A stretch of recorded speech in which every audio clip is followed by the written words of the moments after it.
On ne peut pas accueillir toute la misère du monde, en finir avec une sentence de mort. Pierre Tevanier-Nian et Jean-Charles Stevens. Une sentence de mort. Proférée pour clore toute discussion, ces 10 mots semblent constituer l'horizon indépassable de tout débat sur l'immigration. En France comme en Belgique, et sans doute ailleurs, il tombe comme un coupé et pour justifier toujours le contrôle et la maîtrise des flux migratoires. C'est-à-dire en termes moins euphémiques, le refus, la restriction et la fin de non-recevoir et la répression. En ce sens, il constitue bien ce qu'on appelle une sentence dans les deux sens du mot. Une simple phrase tout d'abord exprimant une pensée de manière concise et dogmatique, sans développement argumentatif, mais aussi un verdict, une condamnation prononcée par une autorité à l'encontre d'un ou d'une accusée. La juridiction ici est l'état ou du tout bon citoyen ou tout bon citoyen qui s'en veut le garant ou le fondé de pouvoir. L'accusé est bien entendu le ou la réfugié, le ou la migrante. Quant à la peine prononcée, c'est d'abord purement et simplement, même si l'on feint de l'ignorer, une peine de mort, en premier lieu pour les 28 177 morts comptabilisées en Méditerranée en 2014 et octobre 2023, les 1056 au nord ou à l'est de l'Europe, ce que le réseau Migre Europe a nommé la stratégie du laisser mourir en mer. Alors, sur les mots immigrés, migrants ou réfugiés, à leur signification et connotation, leurs usages et mesurage, voici Cécile Canu, migrants et réfugiés, quand dire c'est faire la politique migratoire. Donc en gros, utiliser les mots, c'est faire une politique migratoire. Donc c'est une distinction réfugié-migrant. Et voilà. Alors, c'est aussi sous différentes formes, la mort sociale et la vie mutilée, qui attendent en Europe les survivantes, devenus sans papier dans leur campement, puis au-delà, harcèlement et violences policières, destruction des biens personnels, interdiction de distribuer de la nourriture, bataille juridique pour accéder à l'eau potable, dédale administratif, discrimination multiforme. Nous laisserons de côté ici les controverses possibles sur la stature morale et les intentions de Michel Rocard. Donc, ça c'est pour dire d'où ça vient la source. Là aussi, Migre Europe, bon c'est tout des sources. Ok. Qui fut l'un des premiers politiciens à populariser cette sentence et dont le nom est parfois utilisé comme argument d'autorité. Nous nous concentrerons plutôt sur la teneur du propos, maintes fois recyclé par nos dirigeants, de Michel Sapin, PS en 2015, à Hervé Morin, Nouveau Centre en 2011, de Manuel Valls, PS en 2013, à Alain Juppé, UMP en 2015, sans oublier Emmanuel Macron en 2017, puis à nouveau le 24 septembre 2023. Nous soutenons pour notre part que cette phrase est profondément xénophobe et à ce titre moralement et politiquement problématique. Nous soutenons également qu'elle repose sur de nombreux sophismes que nous entendons déconstruire ici.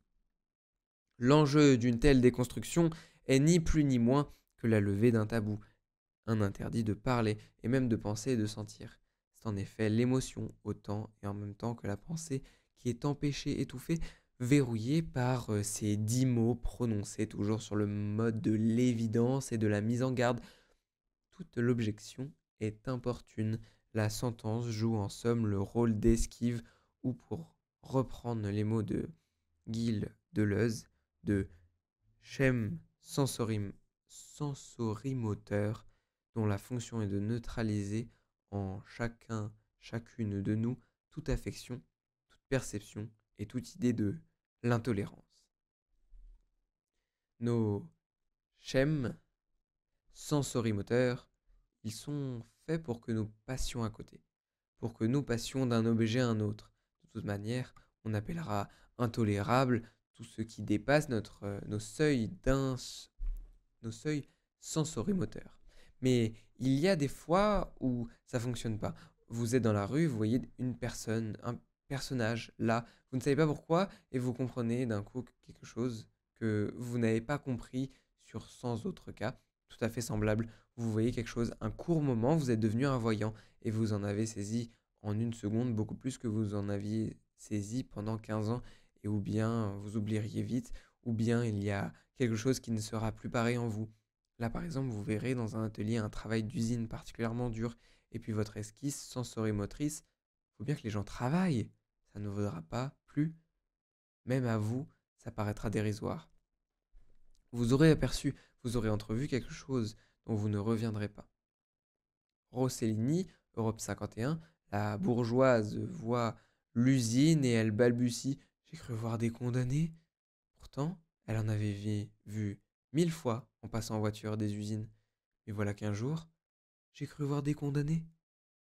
Notre travail vise en somme à défaire ces esquisses, ces esquives qui nous déconnectent de nos propres affects et de notre propre capacité de penser. Il ne s'agit pas d'opposer simplement l'authenticité de l'empathie et de l'indignation à la cruauté d'une froide raison calculatrice, ce qui reviendrait à reconduire en miroir inversé l'opposition manichéenne qui est construite par la pensée d'État entre une raison monopolisée par les gestionnaires et des élans du cœur, aussi irréfléchis qu'aveugles et qu'irresponsables. Ce que nous combattons n'est pas une raison pure, mais une rationalité particulière, mêlée, pour ne pas dire asservie, à un ensemble d'affects, à commencer par la soif de pouvoir et la peur de l'étranger. Et ce que nous y opposons en positif est tout simplement une autre rationalité nourrie de travaux scientifiques, soucieuse de véracité quant aux faits invoqués et de cohérence logique dans les conclusions que nous en tirons. Mais une rationalité qui n'en est pas moins, elle aussi guidée par des affects. La différence et le différent résidant simplement dans la nature des affects investis, s'il faut nommer ces ressorts intimes et affectifs qui guident notre entreprise, motivent notre réflexion et nous imposent la rigueur dans le raisonnement, disons qu'il s'agit d'une sympathie pour des frères et sœurs humains, d'une colère contre une oppression, mais aussi d'un certain besoin d'estime de soi, lui-même corrélé à une certaine idée de citoyenneté, de l'hospitalité, de la solidarité et de l'égalité et de la justice. Le tout premier mot pose déjà un problème, qui est ce on faussement indéfini, ou ce nous dans certaines variantes de la même phrase. C'est bien évident que personne qui prononce ou écrit la phrase, c'est bien évidemment la personne qui prononce ou écrit la phrase, mais le on va justement plus loin qu'un je. Il renvoie bien un nous, une ou plusieurs personnes sans qu'il soit possible de savoir qui exactement. Nous voici donc face à une première entourloupe, très classique en politique. Plutôt que de dire je et d'assumer seul avec l'unique force des arguments rationnels, un choix politique éminemment critiquable, celui en l'occurrence de la fermeture des frontières, du maintien de la forteresse Europe et de la chasse aux sans-papiers, ruineuse économiquement ou criminelle moralement. Le nous permet d'une part de diluer la responsabilité, d'autre part de faire masse, d'intimider l'interlocuteur, interlocutrice, et enfin de l'amadouer. Le nous désigne en effet grammaticalement un ensemble formé par un vous et un moi. Le sujet qui prononce le nous embarque donc son destinataire avec lui immédiatement et directement. Il s'adresse à des personnes avec lesquelles il s'identifie et crée de ce fait une communauté de manière immédiate, implicite, performative.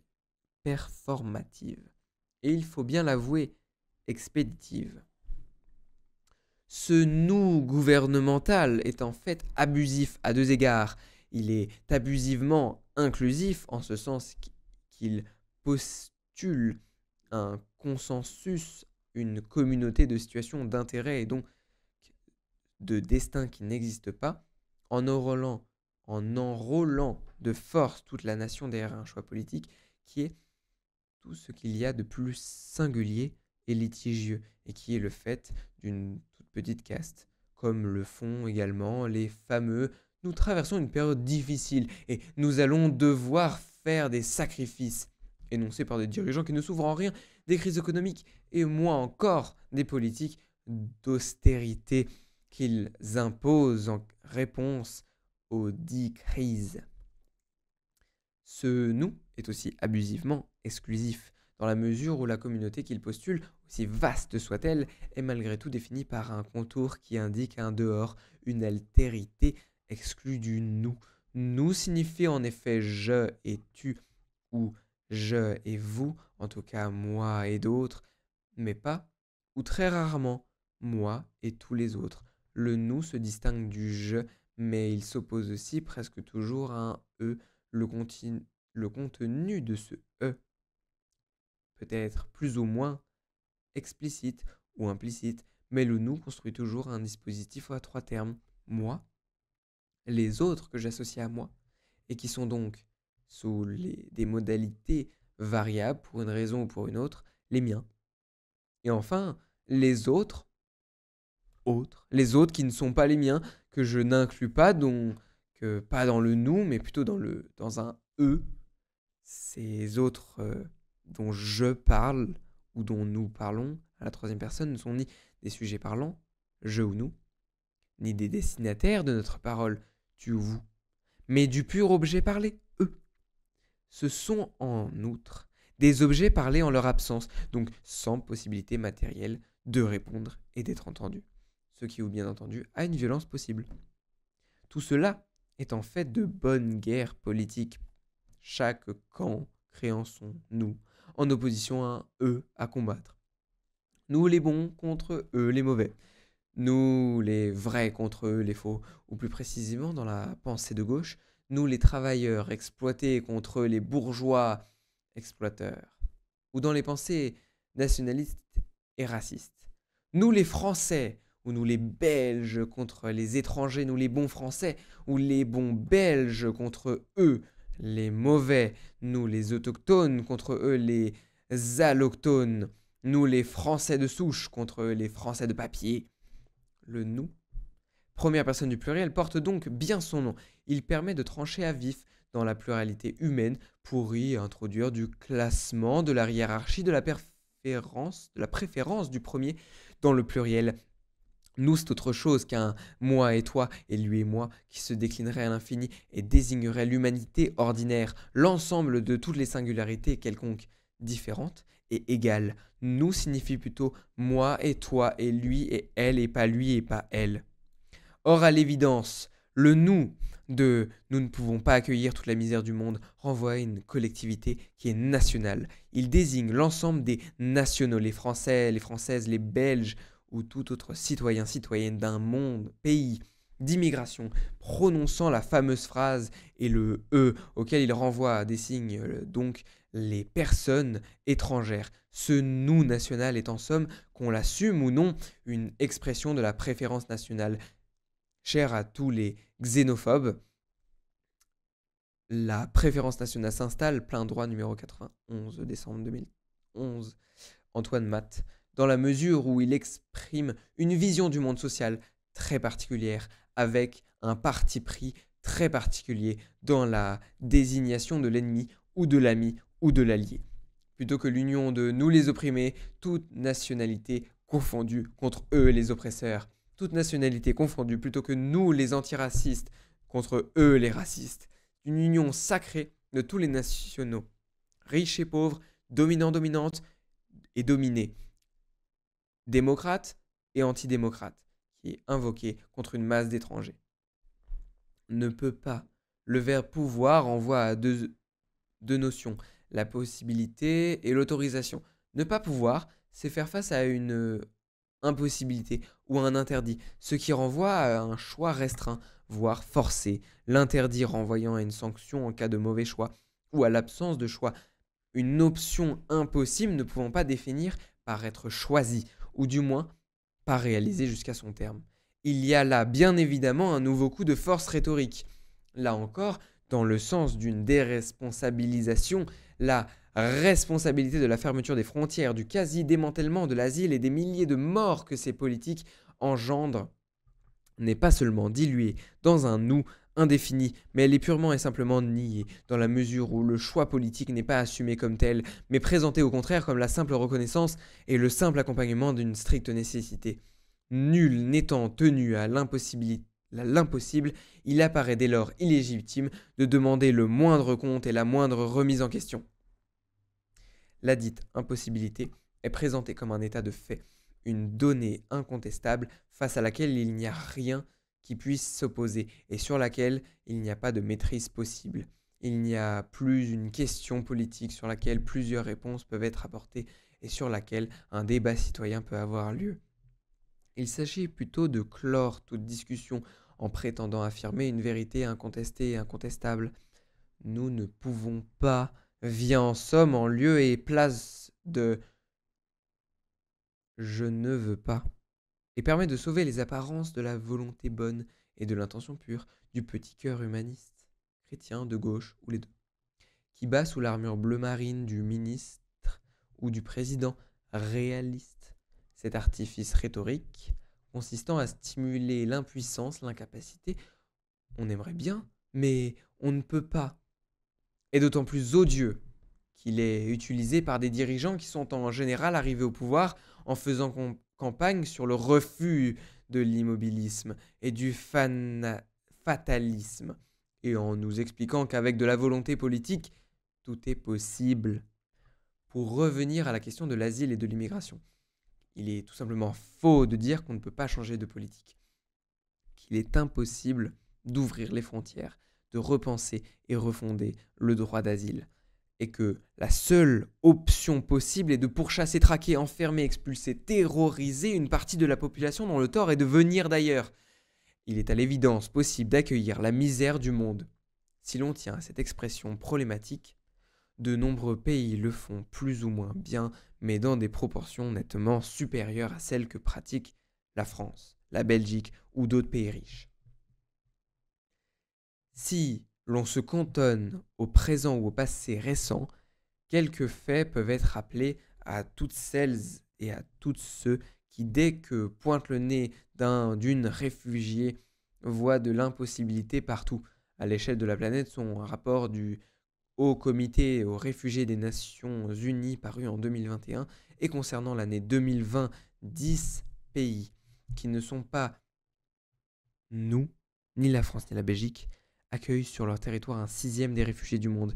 Il s'agit dans l'ordre de la Turquie, de la Colombie, du Pakistan, de l'Ouganda, de l'Allemagne, du Soudan, du Liban, du Bangladesh, de l'Éthiopie et de l'Iran.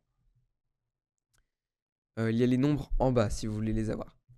Selon le même rapport, une grande majorité des réfugiés, 73%, est accueillie dans un pays voisin du pays d'origine et une majorité plus grande, encore 86%, dans un pays dit en développement. À eux seuls, le Bangladesh, le Tchad, la République démocratique du Congo, l'Éthiopie, le Rwanda, le Soudan, la République unie de Tanzanie, l'Ouganda et le Yémen accueillent 6,7 millions de réfugiés, soit 27% du total mondial. En comparant le nombre de réfugiés par rapport à la population totale de ces pays la même année, 2020, c'est le Liban, puis la Turquie, la Colombie, l'Ouganda et le Soudan qui accueillent la plus lourde charge. La proportion de réfugiés s'élèvant respectivement à 12,7%, 4%, 3,3%, 3,1% et 2,3% de la population du pays, tandis qu'elle s'élève à 1,4% pour l'Allemagne et loin derrière 0,7% pour la France. Ces données appelleraient bien entendu de nombreux commentaires, y compris sur les termes employés, en particulier le mot accueillir et le mot charge. Nous y reviendrons dans le prochain chapitre. On peut toutefois constater pour le moment que même si l'on accepte cette logique comptable, d'une part, les réfugiés doivent être rentables pour être acceptables, et d'autre part, ce présupposé misérabiliste Les réfugiés sont avant tout une charge. Les faits donnent tort aux dirigeants français ou belges lorsqu'ils invoquent une impossibilité, une impuissance d'ordre essentiellement économique. Nous n'avons pas les moyens ou nous ne les avons plus pour fermer les portes et se soustraire aux obligations internationales concernant le droit d'asile. Car les faits nous montrent ceci. Le dit accueil de la dite misère du monde est de l'ordre du possible. Il est même réalisé de facto, et pour sa plus grande part, il l'est par des pays dont la puissance économique n'est absolument pas supérieure à la nôtre. Pour le dire plus crûment, il est tout de même problématique, et si l'on peut se permettre, indécent d'invoquer l'impuissance économique. Lorsque la France de 2022, on est selon le classement du FMI, la deuxième puissance économique européenne et la sixième puissance économique mondiale. Le scandale existe d'ailleurs non seulement à l'échelle mondiale. L'Europe globalement plus riche accueille plutôt moins de réfugiés que l'Afrique et l'Asie globalement moins riches, mais aussi à l'intérieur du continent européen selon les chiffres d'Eurostat pour l'année 2020. La France, seconde puissance économique d'Europe, se distingue par une puissance d'accueil tout à fait ridicule, avec 226 890 titres de séjour accordés, soit 0,33% de la population du pays. Elle se situe très loin derrière les pays européens les plus accueillants, à savoir Malte, 105 729 titres de séjour délivrés, soit 2,1% de la population maltaise. La Pologne 1,6% et Chypre 1,4% en dessous de la moyenne européenne, 0,5%, et pas très loin en fait des pays les moins accueillants, la Bulgarie 0,15% et la Roumanie 0,1%. Notons pour finir sur ce point que la récente guerre d'Ukraine et l'exode qu'elle a occasionné ont apporté à leur manière une réfutation supplémentaire de la proverbiale impossibilité de l'accueil. Comme l'a très bien résumé le réseau Migre Europe, aujourd'hui l'UE fait pour les exilés ukrainiens et ukrainiennes ce qu'elle a toujours prétendu impossible, permettre la mobilité des personnes en quête de refuge et la reconnaissance de leurs droits, plutôt que de chercher à les bloquer à tout prix. Cette brèche ouverte, avec la mobilisation exceptionnelle dont font preuve aujourd'hui les États membres, démontre que concrètement, à ce qu'elle a toujours dit, l'UE a la capacité d'accueillir un très grand nombre d'exilés. Le réseau Migre Europe réclame que cet élan de solidarité et d'accueil soit étendu à toutes les personnes, quelle que soit l'origine, la nationalité, la couleur de peau et la classe, etc. de cette extension à toutes les personnes et du refus opiniâtre dont elle fait l'objet, et nous allons bien sûr reparler. Accueillir.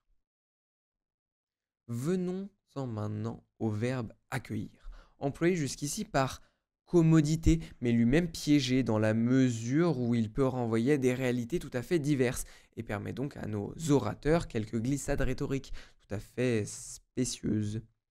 En effet, ce verbe est utilisé couramment dans les institutions internationales pour désigner la simple présence d'immigrants sur un territoire donné. Accueillir est alors à entendre au sens de compter sur son territoire. Il possède aussi un sens plus actif en désignant une politique publique consistant à accorder à ces immigrants un statut à des droits afférents. Il est enfin utilisé dans la langue courante avec une charge affective plus forte et une connotation plus positive pour exprimer une conception bien plus exigeante et engageante de l'hospitalité. Recevoir comme il faut, souhaiter la bienvenue, prendre soin, voire héberger chez soi.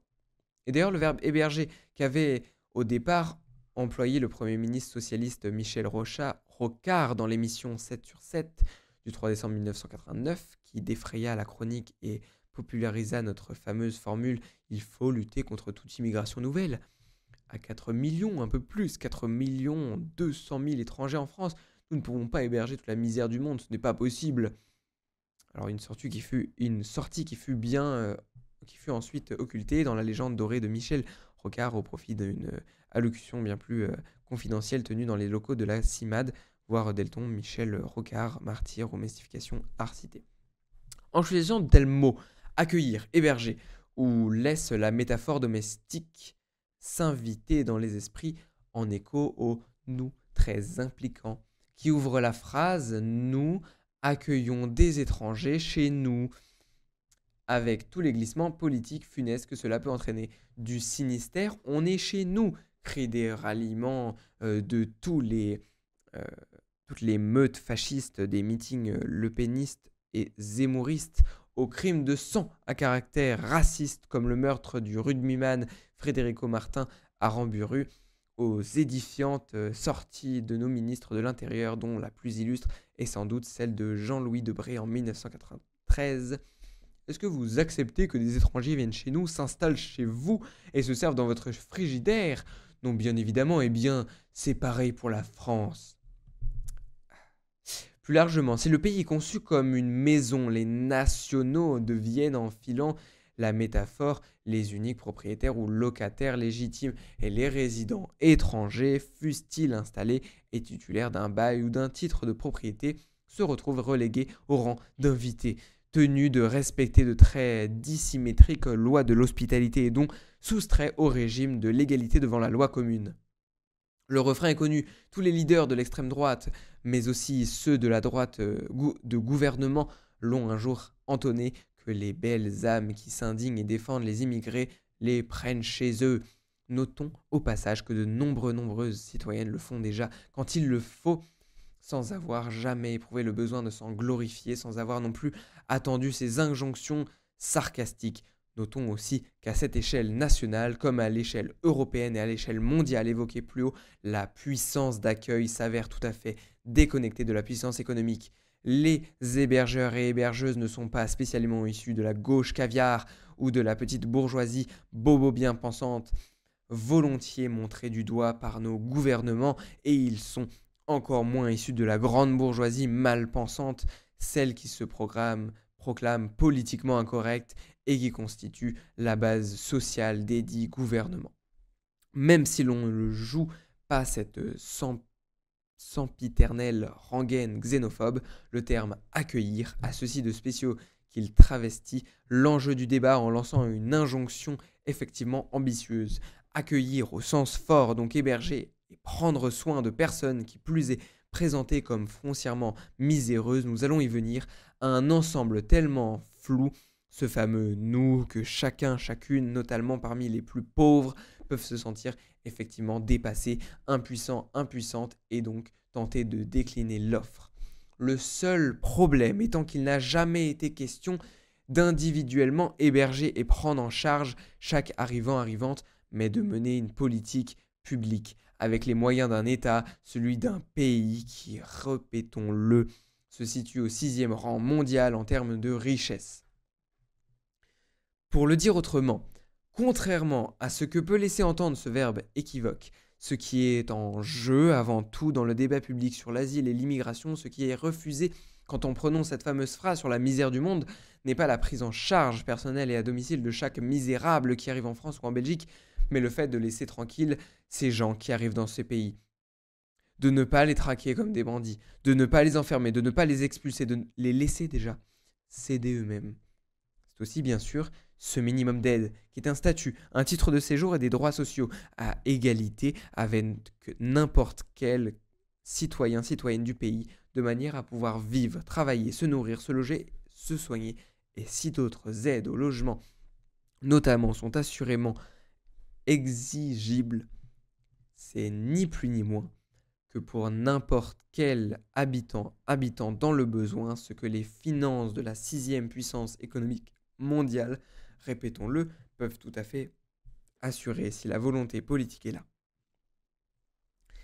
Il se trouve aussi, on l'a dit, que dans une société démocratique, il existe des citoyens et citoyennes plus sensibles que d'autres à la dite misère du monde, qui souhaitent aller au-delà de ce que doit faire leur État au regard des grandes conventions internationales, Déclaration universelle des droits humains de 1948, Convention de Genève de 1951 sur les droits d'asile, Convention des droits de l'enfant de 1989, au-delà de, en tout cas, de ce que leur État fait effectivement, et qui apporte une aide plus directe et plus substantielle, par exemple en hébergeant de leur domicile des nouveaux arrivants. Il se trouve aussi qu'en France, le dit État, non content de fouler aux pieds le minimum auxquelles il s'est engagé en signant ces conventions internationales, non content aussi de dissuader toutes les bonnes volontés citoyennes en professant l'impossibilité de l'accueil, s'évertue à illégaliser ce qu'il ne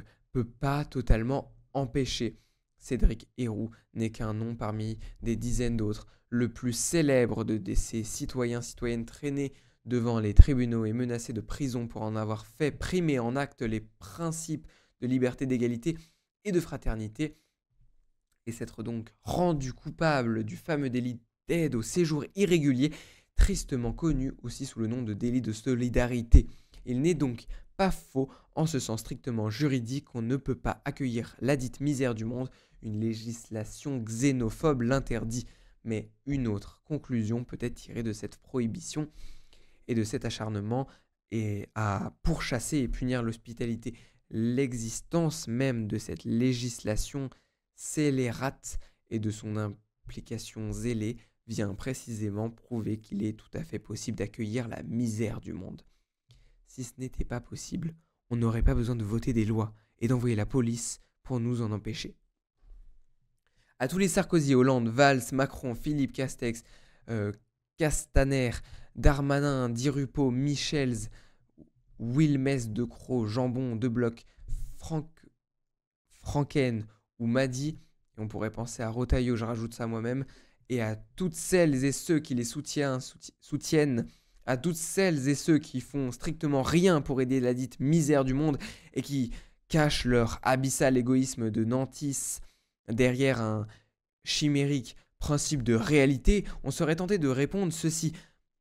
Ne nous dites pas, à nous, peuple de France ou de Belgique, ce que nous pouvons ou ne pouvons pas faire. Contentez-vous d'assumer vos incapacités. Dites que vous ne pouvez pas accueillir, ou mieux, que vous ne voulez pas. Et si vous n'aimez pas la liberté de circulation, l'égalité de droit et la fraternité humaine, n'en dégoûtez pas les autres. Toutes. L'usage du mot toute renvoie à une totalité, et pas n'importe laquelle. Le monde.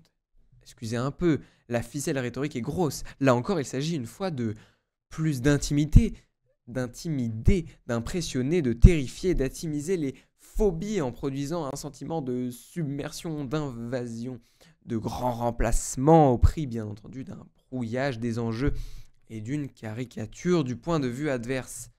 Puisqu'il est évident, dès qu'on prend le temps d'y réfléchir, que la question est proprement absurde et hors de propos, personne n'ayant jamais demandé ni à la France ni à la Belgique d'accorder asile et titre de séjour à la totalité de 281 millions de migrants-migrantes de la planète, pas même, pour commencer, les dites migrants-migrantes.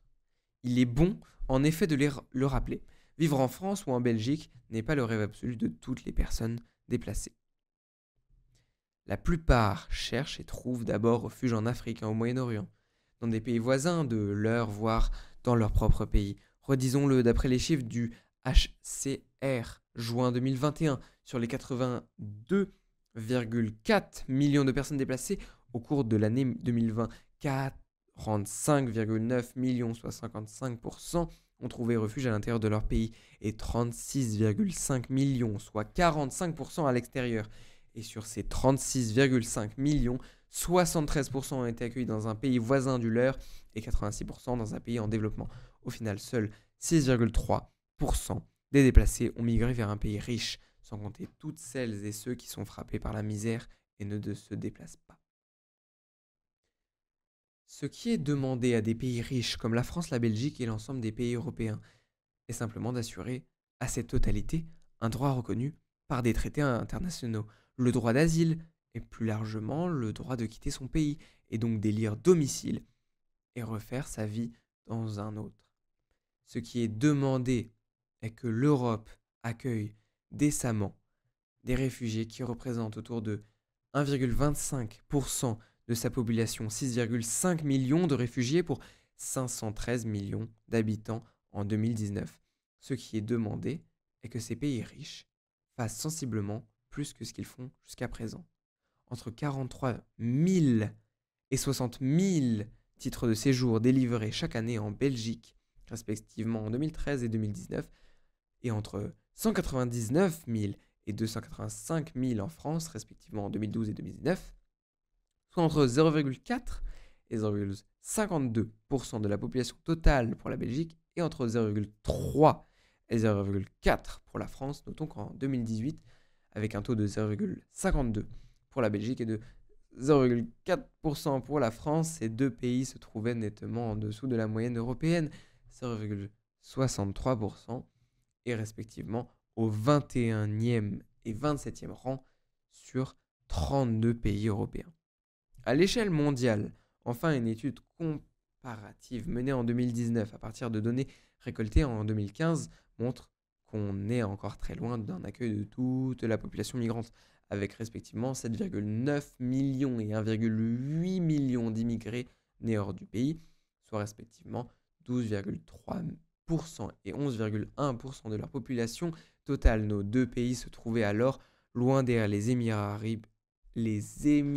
arabes unis, 87,3%, l'Arabie saoudite, 34,1%, la Suisse, 29%, l'Australie, 28,2%, le Canada, 20%, l'Autriche, 17,2%, les États-Unis, 15,1%, mais aussi derrière le Royaume-Uni, 12,9%, l'Espagne, 12,7%, l'Allemagne, 12,5%.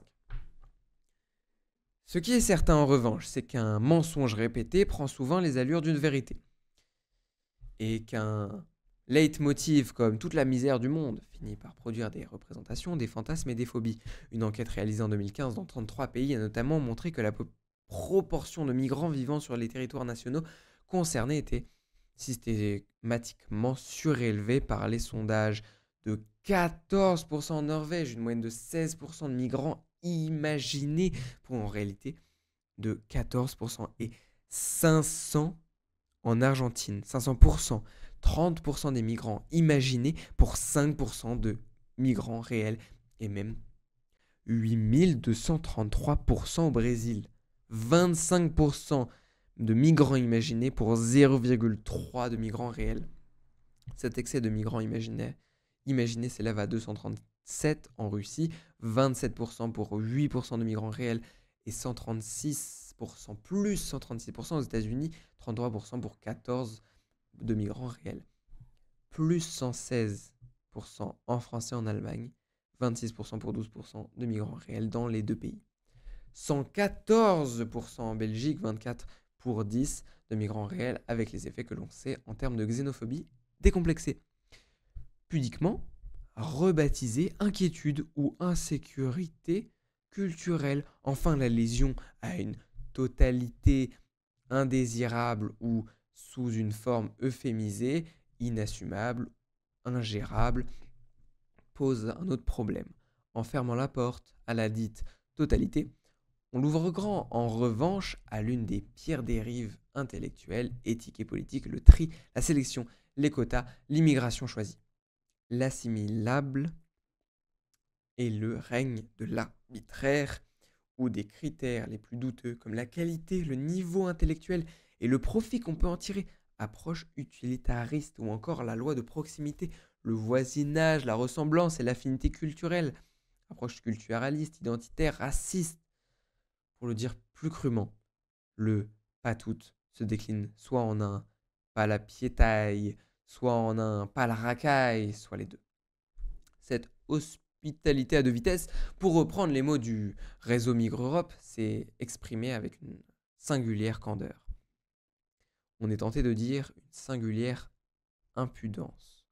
À l'occasion de la crise ukrainienne, et plus précisément de l'exil brutal et massif qu'elle a occasionné, plus de 3,3 millions de personnes déplacées, le ministre de l'Intérieur de l'Union européenne, les ministres, se sont alors entendus très rapidement sur la mise en œuvre d'un mécanisme de protection temporaire, conformément à une directive européenne datant de 2001, mais jamais appliquée auparavant. Malgré des demandes répétées du monde associatif, notamment dans le cas des Syriens-Syriennes en 2011 et des Afghans en 2021, et le double standard ne s'arrête pas là, comme l'a signalé le réseau Migre Europe. Par ailleurs, depuis le début de l'invasion militaire russe de l'Ukraine, les pays limitrophes tels que la Pologne, la Hongrie, la Bulgarie, qui ont au cours des dernières années pratiqué une politique de rejet et d'hostilité à l'égard des personnes en exil tentant de traverser leurs frontières, se sont rapidement organisés pour accueillir les Ukrainiens, Ukrainiennes fuyant la guerre.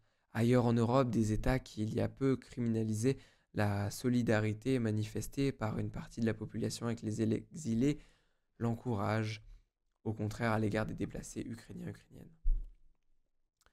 Le contraste, en effet, saisissant entre le volontarisme affiché en faveur des Ukrainiens, Ukrainiennes et, par exemple, l'abandon des Afghans fuyant le retour des talibans au pouvoir à peine un an plus tôt. On se souvient notamment du consternant discours du président Macron appelant les réfugiés afghans à retourner se battre pour leur pays et insistant lourdement sur la nécessité d'anticiper et nous protéger contre le flux migratoire irrégulier important. Sans parler d'un autre épisode meurtrier qui a suivi à l'automne 2021, le double refoulement par grand froid des réfugiés venus du Congo, Yémen, Irak, Syrie, Afghanistan, à la frontière entre la Pologne et la Biélorussie.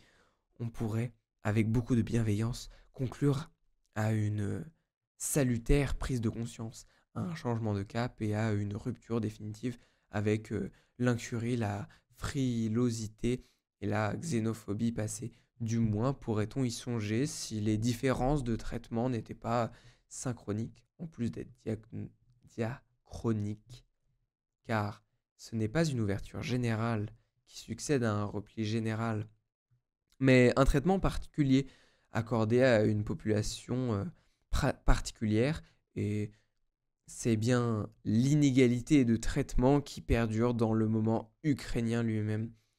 Ce qui se manifeste est une frontière entre bons et mauvais exilés, qui sépare non seulement les réfugiés d'Ukraine des migrants afghans, mais aussi au sein même de la vague ukrainienne, les vrais Ukrainiens, les nationaux, et les faux, les résidents étrangers installés en Ukraine, à fortiori quand ils sont trop africains ou trop orientaux. Nombreux sont les témoignages des personnes originaires d'Afrique, d'Asie ou du Moyen-Orient résidant en Ukraine qui font état des pratiques discriminatoires et racistes qu'elles ont eu à subir de la part des gardes frontières ukrainiens et polonais. Des centaines d'entre elles ont été bloquées dans les gares ferroviaires ou aux frontières, y compris des femmes avec leurs bébés, lors du passage à la frontière. Des vidéos ont circulé sur les réseaux sociaux montrant des personnes attendant dans un froid intense d'être autorisées à quitter le territoire ukrainien, tandis que d'autres ont dû rebrousser chemin ou s'organiser pour franchir collectivement les barrages. L'historienne Delphine Diaz a rappelé à l'occasion de ce moment ukrainien que la tentation du tri est hélas plus qu'une tentation, c'est une tradition ancienne à la fin du XIXe siècle. Déjà, on distinguait en France les réfugiés polonais, plus proches de nous, que les Européens du Sud, perçus comme des gueux et des malpropres. Au Royaume-Uni, de même, opéraient des clivages ethnico-religieux, voire raciaux, et des savantes distinctions entre vrais et faux réfugiés, dont nous ne sommes, hélas, pas près d'être sortis. Les exilés issus de l'empire tsariste étaient de plus en plus considérés par l'opinion publique comme inassimilables, car de confession juive, et l'on s'interrogeait sur les motifs réels de leur départ. S'agissait-il d'un véritable exil ou d'une migration économique déguisée? En France, quelques dizaines d'années après, les mêmes discours ciblaient en des termes souvent orduriers des communautés, notamment juives, arméniennes, grecques, qui sont aujourd'hui présentées comme exemplaires à la fois industrieuses et proches culturellement et opposées à de mauvais migrants de culture musulmane. Le maire socialiste de Marseille, Siméon Flessière, réclamait par exemple en 1923 qu'on rapatrie sans délai ces lamentables troupeaux humains, gros danger public pour le pays tout entier.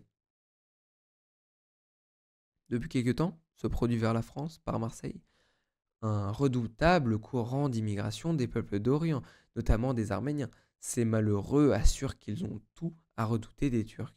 Au bénéfice de cette affirmation, hommes, femmes, enfants, au nombre de plus de 3000, se sont déjà abattus sur les quais de notre grand port. Après l'Albano et le Caucase, D'autres navires vont suivre et l'on annonce que 40 000 de ces hôtes sont en route vers nous, ce qui revient à dire que la variole, le typhus et la paix se dirigent vers nous. S'ils n'y sont pas déjà en germe pullulant depuis l'arrivée des premiers de ces immigrants, dénués de tout, réfractaires aux mœurs occidentales, rebelles à toute mesure d'hygiène, immobilisés dans leur indolence, résignés, passive ancestrale. Un décennie plus tard, l'imminent démographe Georges Mocco stigmatisait la déliquescence morale de certains Levantins, Arméniens, Grecs, Juifs et autres métèques, trafiquants et négociants, en des termes qui rappellent là encore étrangement et funestement l'actuelle rhétorique de l'immigration choisie. L'influence de ces étrangers, au point de vue intellectuel encore que difficilement discernable, apparaît surtout comme s'opposant à la raison, à l'esprit de finesse, à la prudence et au sens de mesure qui caractérise le français.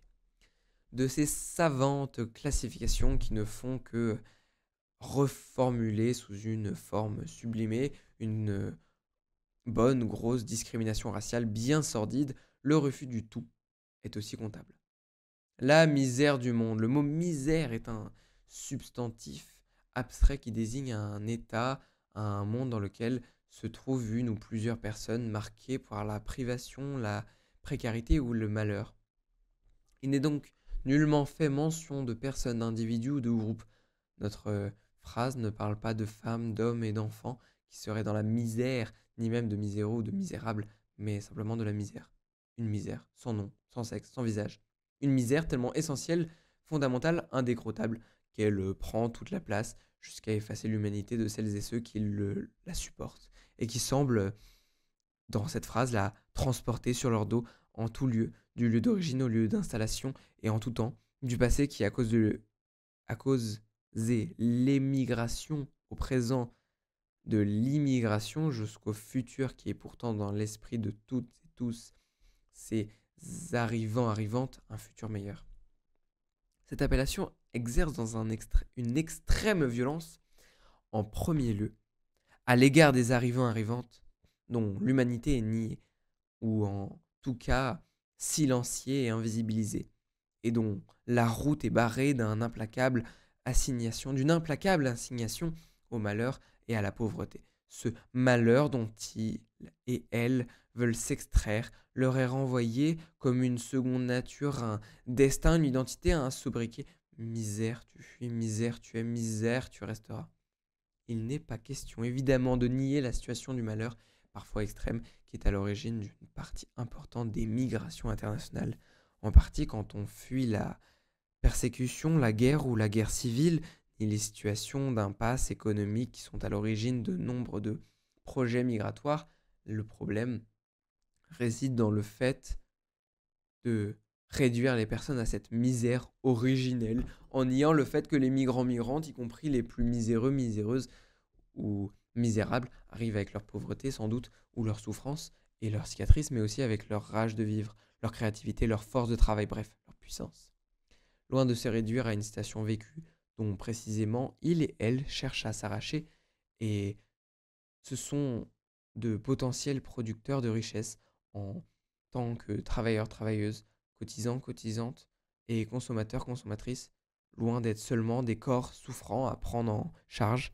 Ils et elles sont aussi, par exemple, les médecins, les aides-soignantes, des auxiliaires de vie, des assistances maternelles et plus largement des travailleurs et travailleuses du CAR, assurant notre propre bien-être, particulièrement rentable puisque jeunes, en âge de travailler, déjà formés et sous-payés.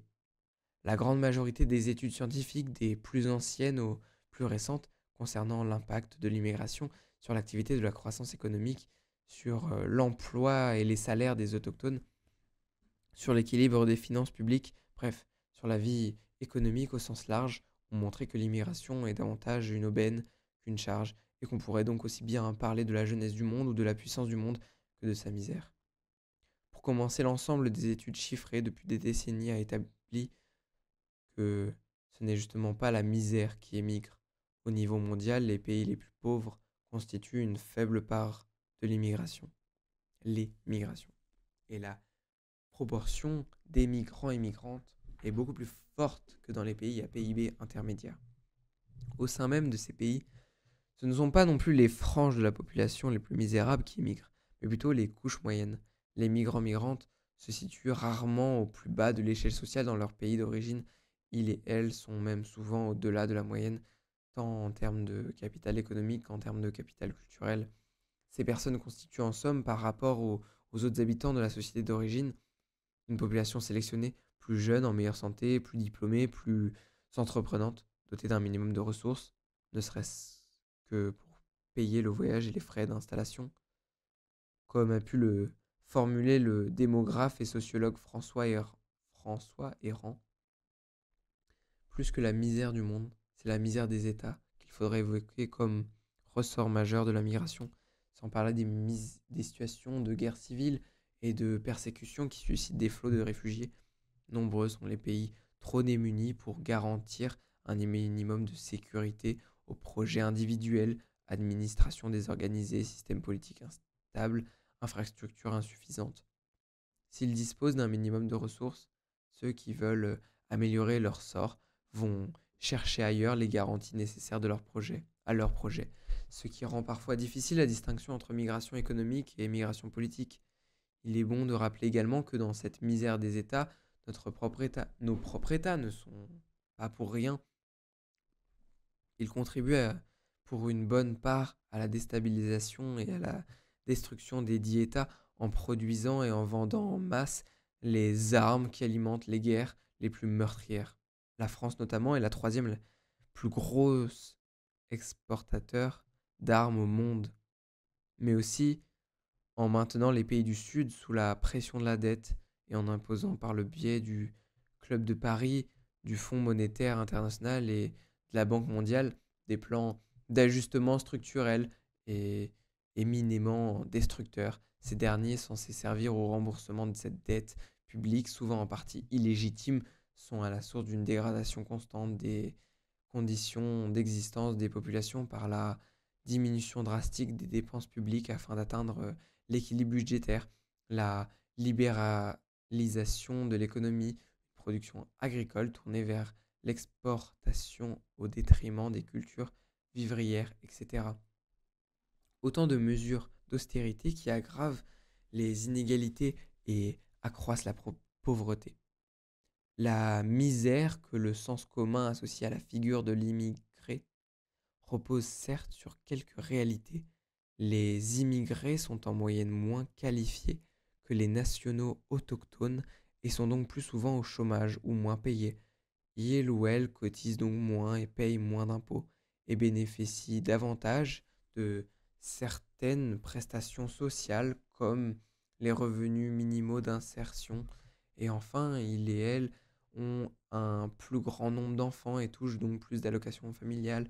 Mais l'explication de cette surreprésentation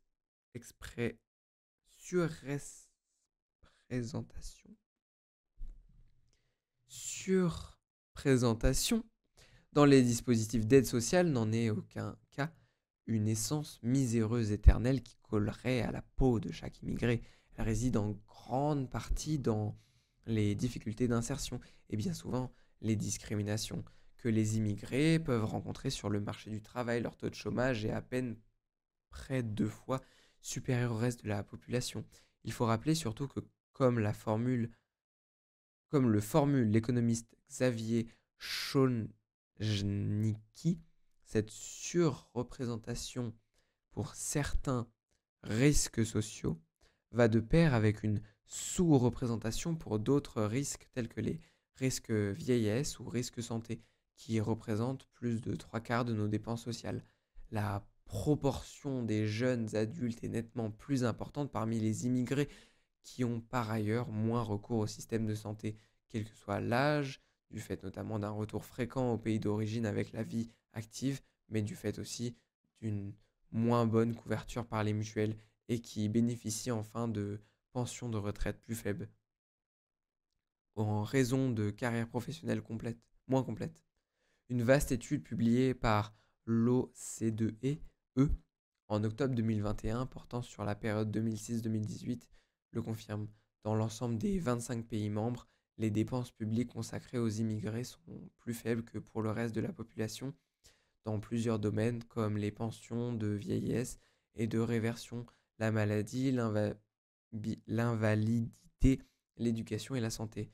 Les évaluations comptables à charge contraires contre l'immigration sont en somme pour défaut principal d'être, selon les termes éclairants de l'économiste Ahmed Trita, figé sur une photo alors que la contribution d'une personne doit être évaluée sur le cycle d'une vie.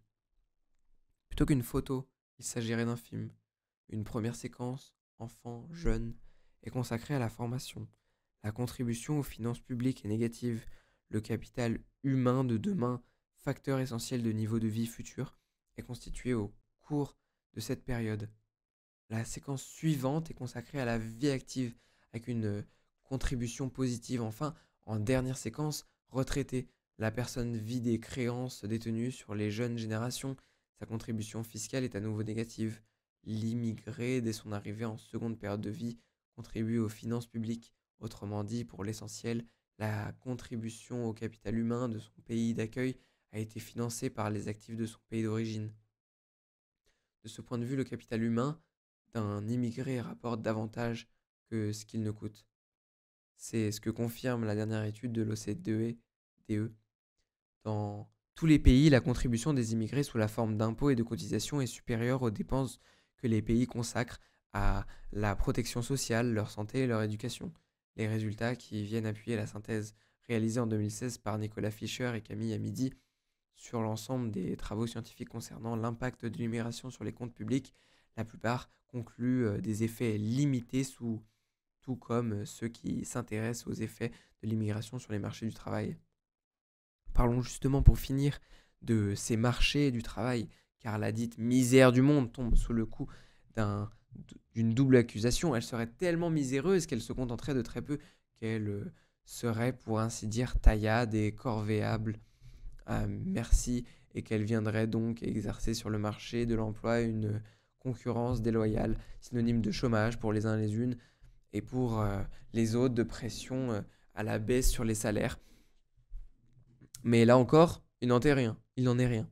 Comme l'explique encore Xavier Chojniki, l'idée que l'immigration attise la concurrence entre les travailleurs substituables repose sur une vision très partielle d'une réalité bien plus complexe. Tout d'abord parce que l'immigration agit certes sur l'offre du travail, mais également sur la demande. Les immigrés ne sont pas des producteurs qui occupent des emplois et des ayants droit qui touchent des prestations sociales. Ils et elles sont aussi des consommateurs qui contribuent à augmenter la demande finale de biens et de services, ce qui stimule l'activité et par ricochet l'emploi. Une étude des Nations Unies parue en 2008 montrait par exemple qu'une hausse de 1% de la population active provenant de l'immigration augmentait le PIB également de 1. Ce que confirme une étude publiée en juin 2018 par des chercheurs de CNRS à propos du cas spécifique de demandeurs d'asile et sur la base du données issues de 15 pays européens. Un afflux de migrants entraîne une hausse du PIB par habitant évaluée à 0,32% sur 2 ans. Les études menées depuis plusieurs décennies sur la relation entre immigration, taux d'emploi et niveau de salaire montrent que l'immigration ne provoque pas de chômage chez les nationaux et qu'elle tend plutôt à élever le salaire des dits nationaux qu'à faire pression à la baisse, car les immigrés entrent dans une relation de complémentarité plutôt que de substituabilité avec les autochtones. Les métiers pourvus par les arrivants-arrivantes sont souvent des métiers non convoités ou moins convoités par les Français françaises.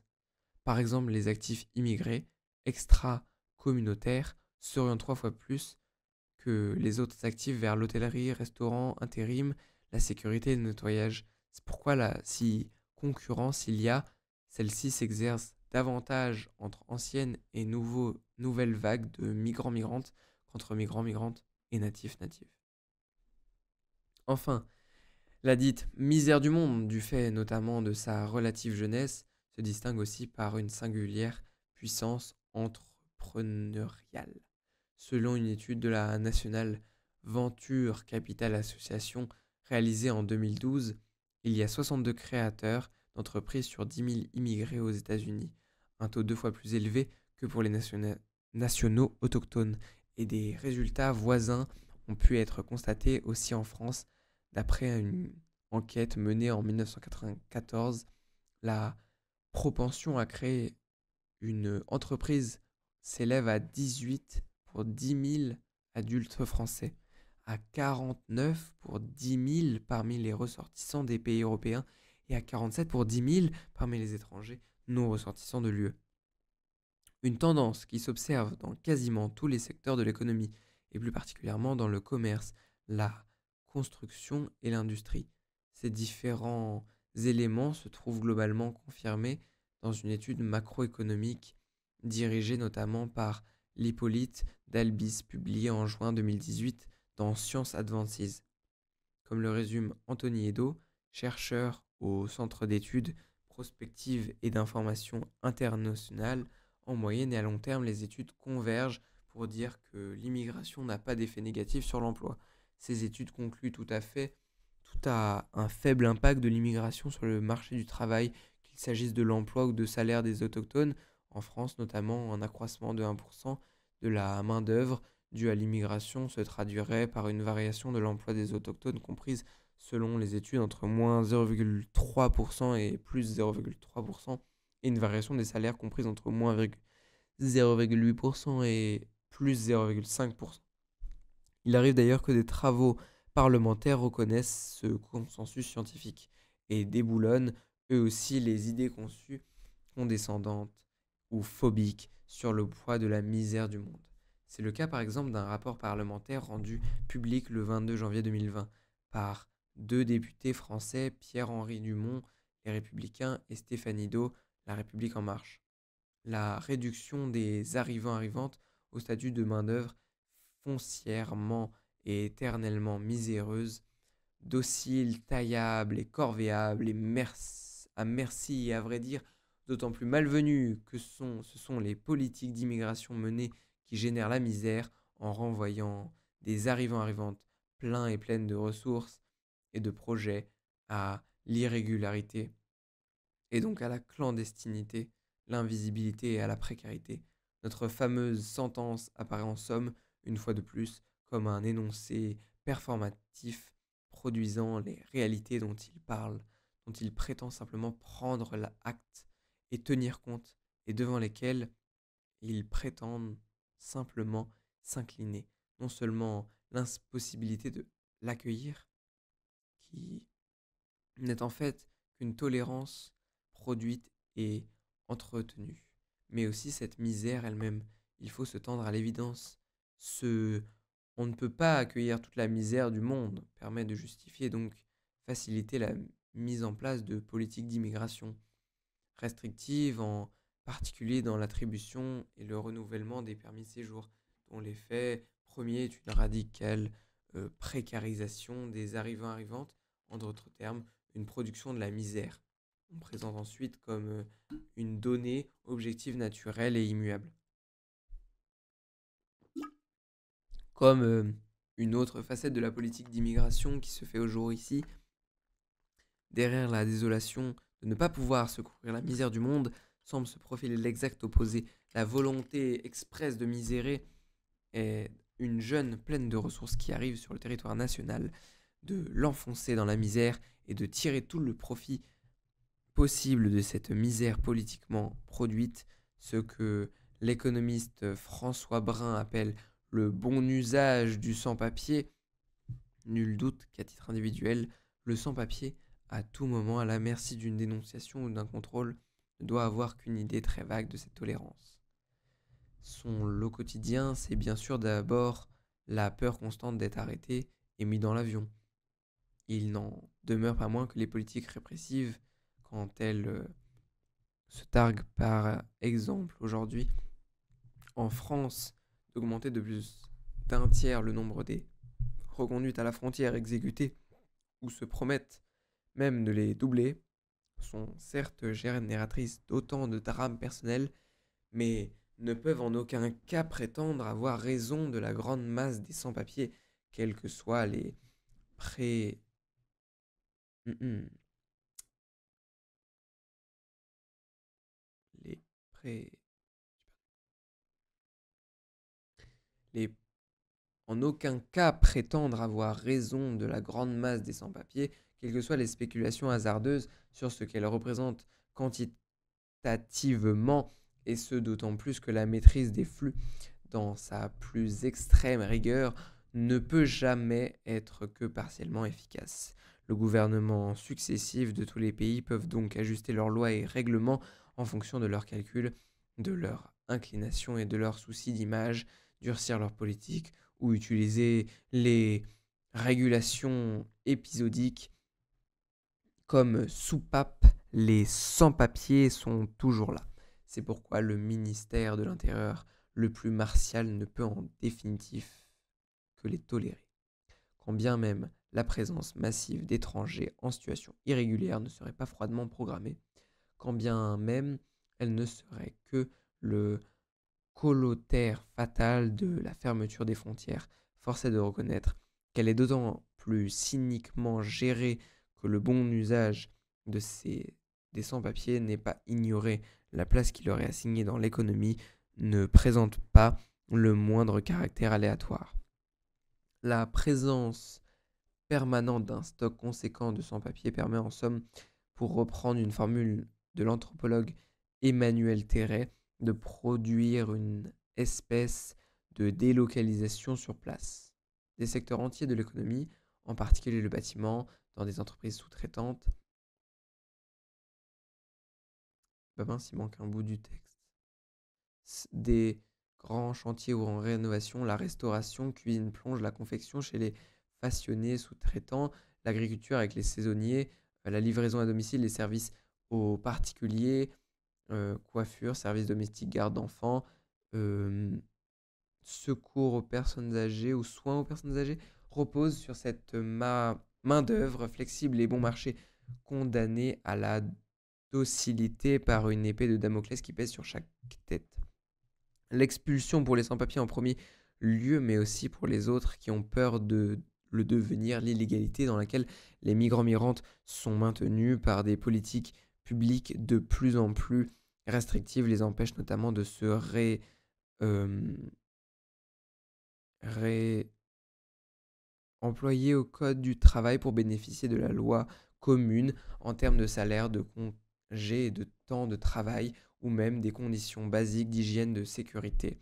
Les conditions ne sont pas réunies puisqu'ils mobilisent en leur faveur un droit qui le serait pourtant en principe applicable. Il reste 3 pages. Par ailleurs, de nombreuses migrantes ne touchent même pas toutes les prestations sociales auxquelles ils et elles devraient avoir droit dans une démocratie réelle. En France, par exemple, le droit au RSA n'est pas accordé aux étrangers ou étrangères tant qu'ils ou elles ne justifient pas de 5 années de séjour régulier et d'autorisation de travail. L'aide médicale est à AME, semblant de sécurité sociale minimale réservée aux sans-papiers, ne peut être touchée qu'après 3 mois de séjour et sous condition de gagner moins de 766 € ou 1150 € pour un couple. L'allocation d'aide aux personnes âgées APA n'est accordée qu'aux titulaires d'une carte de séjour de 10 ans ou d'un statut de réfugié et sous condition de passer au moins 180 jours sur le territoire français et donc moins de 185 jours dans le pays d'origine ou ailleurs. La précarité est enfin produite et entretenue, aussi bien que les réguliers régulières que les irréguliers régulières, par d'autres discriminations légales et notamment l'interdiction de plus de 20% des emplois, dans le secteur public ou semi-public essentiellement, mais aussi dans la profession libérale, dans les professions libérales aux non-ressortissants de l'Union européenne. C'est ainsi, répétons-le, qu'une population qui a fui la misère s'y trouve renvoyée, non seulement dans les discours par cette dénomination réductrice, la misère du monde, mais aussi dans les faits, par ces discriminations légales et ce bon usage du sans-papier. Rappelons par ailleurs qu'un véritable débat sur le coût économique des migrations se doit de prendre également en compte le coût des politiques d'immigration répressive. Dans le cas français, par exemple, la sociologue Damien de Blic a chiffré à plus de 70 millions d'euros annuels le coût des politiques d'expulsion et de reconduite à la frontière. Une dernière question s'impose enfin, la plus impérieuse, celle du coût de ce débat lui-même sur un plan plus fondamental, philosophique, éthique et politique. Car au-delà de la misère qu'il ou elle cherche à fuir ou de la puissance qu'il ou elle injecte dans la vie économique, ces migrants, migrantes, pris pour objet de débat, sont une infinité d'autres choses. Ils et elles sont des sujets sociaux à part entière, dotés d'une culture au sens le plus large du terme et d'une personnalité et d'une créativité irréductible à toute appellation expéditive et englobante, aussi bien misère que richesse ou enrichissement, aussi bien charge que chance ou aubaine. Et il n'est pas inutile de rappeler tout le potentiel économique et au-delà toute l'énergie et l'agentivité de ces arrivants-arrivantes, afin de souligner le caractère infondé, fantasmatique et dangereux de ce misérabilisme malveillant qui fait d'elle et d'eux des fardeaux qu'il faudrait, mais qu'on ne peut plus supporter, qu'il importe aussi et surtout de dénoncer l'égoïsme sordide, le cynisme même de tous les questionnements focalisés sur les coûts et les avantages, et d'assumer plutôt un questionnement éthique, car une société ne se fonde pas seulement sur des intérêts à défendre, mais aussi sur des principes à honorer. Et il en va de même du reste, de toute subjectivité individuelle. Le réalisme, si souvent invoqué par nos gouvernements, exige qu'on prenne en compte aussi cette réalité-là. Nous ne vivons pas seulement de pain, d'eau et de profits matériels, mais aussi de valeurs que nous sommes fiers d'incarner et qui nous permettent de nous regarder dans une glace. Personne ne peut ignorer durablement ces exigences morales sans finir par le payer sous une forme ou une autre, par une inexpugnable honte. Et il est précisément honteux, inacceptable moralement aux yeux de tous, ou du moins de beaucoup, de refuser des soins aux enfants, aux vieillards, aux malades ou aux handicapés, en invoquant leur manque de productivité et de rentabilité. Il doit être tout aussi inacceptable de le faire quand les 10 enfants, vieillards, malades ou handicapés viennent d'ailleurs, sauf à sombrer dans la plus sombre, brutale et abjecte xénophobie. Ouf. Nous sombrons dans la logocratie. Non, je rigole, ça n'a rien à voir. Mais voilà.